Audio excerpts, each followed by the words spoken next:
أكيد قابلت في حياتك نوع من الناس أول ما يحسّوا إن الدنيا هادية حواليهم كده يتوتّروا، يحسّوا إن في حاجة غلط، يحس إن هم عايزين يقوموا بأي شكل من الأشكال يولّعوا الدنيا حواليهم، والحقيقة إن الناس دي ما بتعملش كده عشان بتحب الدراما، الناس دي بتعمل كده عشان أعصابها اتربِّت على الخطر. تعالَ بقى نتكلّم بالتفصيل عن النوع ده من الشخصيات، بس قبل ما أبدأ أنا نرمين هيكل ودي قناة لحظة وعي، لو عجبك المحتوى بتاعنا ما تنساش تدعمنا باللايك والشير والسبسكرايب، واحب أسمع رأيكم في الكومنتات، ويالّا بينا.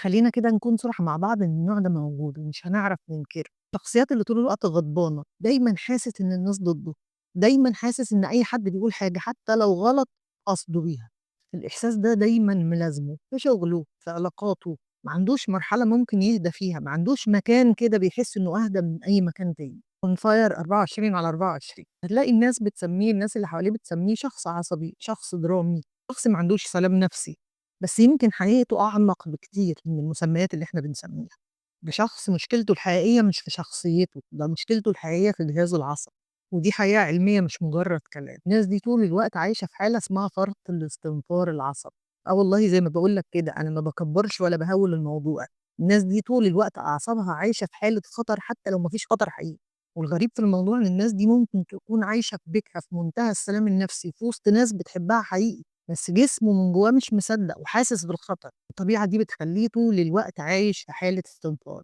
يفرز الجسم هرمون الطوارئ اللي بيخلّيه طول الوقت صوته عالي، قلبه بيدق بسرعة مستعد يهاجم في أي لحظة، وهرمون التوتر بقى اللي حدِّث ولا حرج، اللي بيخلّيه على طول قلقان، مشدود، مستني غلطة كده علشان خاطر يقوم يفتح المشكلة،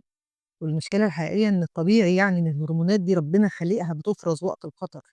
لكن الحقيقة حالتنا دي شغّالة كأسلوب حياة، علشان أول ما بتتكرر كل يوم الجسم أوتوماتيك بيتعوّد عليها، والتوتر هو اللي بيبقى طبيعي. طيب تفتكر ليه الناس دي الهدوء بيخوّفهم؟ الحقيقة وإن المفارقة الغريبة جدًا إن الناس دي أول ما دنيتهم بتهدى بيحسّوا بالتوتر والقلق، ويبتدي يشغّل وضع التحفُّز كإن في مصيبة جاية، فالهدوء بالنسبة لهم دي مش راحة ده إنذار خطر، يعني كل ما دنيته تهدى كل ما بيقلق أكتر. فبدل ما هو قاعد مستني مشكلة تحصل هو بيفتعلها، يبتدي بقى يكبّر في الكلام، يفهم نيتك غلط، وبقى يختبر في اللي قدّامه ويستفزه ويعلّي صوته عليه، وده لإنه نمط حياته لازم يعيش في الصراع ده، كده الشخص ده بيقع في نفس النوع من أنواع العلاقات، ونفس الخناقات ونفس الإحساس، كل مرّة بيروح فيها مكان مختلف بيعيش نفس الأحاسيس، ويبتدي يفسّر ده إنه شخص حظه سيء، الناس كلّها مضطهداه، وللأسف ده بيشحنه أكتر. والجزء الأصعب في الموضوع إن النوع ده من الشخصيات ما بتنفعش معاه النصايح العادية، نظام بقى كبّر دماغك واهدى بس صلّي على النبي، روّق كده والأمور هتهدى، الحقيقة هنا المشكلة إنك دايمًا بتخاطب عقله، لكن المشكلة الحقيقية إن الهرمونات اللي بتفرزها جسمه هي اللي بتخلّيه on fire طول الوقت، والحقيقة إن النوع ده برضه مش هيبطّل مشاكل فجأة، كل جزء في حواسه متعوّد يعيش في حالة تأهُّب، والحقيقة إن الحل الحقيقي والأكيد في المشكلة اللي بتواجه النوع ده من الشخصيات إنه يدرك حجم مشكلته الحقيقية ويعيد تدريب وتنظيم جهازه العصبي من أوله، وبما إن المُخ فعلًا بنى مسارات عصبية، فالمسارات دي لازم تتبدِّل بالتدريج، وده ولا بيتم لا بكلام تحفيزي ولا بضغط على النفس ولا بقرار لحظي. لكن ده بيتم بشوية خطوات كده، خطوات بسيطة ممكن تطمّنك، زي إنك تتعرّض بطريقة تدريجية للهدوء، تعيش إيقاع ثابت، نوم، أكل، حركة، علاقات آمنة، تعيد تفسير إشاراتك، تحاول على قد ما تقدر تبعد عن مصادر الإزعاج.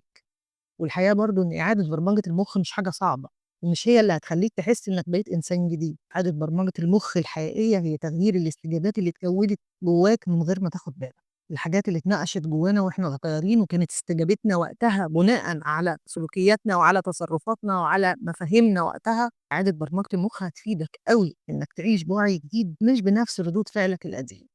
شوية وعي على شوية صبر على علاقة آمنة وأحيانا مساعدة متخصص ممكن تخرجك من سلوك بيدمر صحتك وانت مش واخد بالك، ده غير انه بالطبع هيدمر علاقاتك. اتربى على القلق بيفتكر ان الراحة ضعف والسلام مجرد ملل،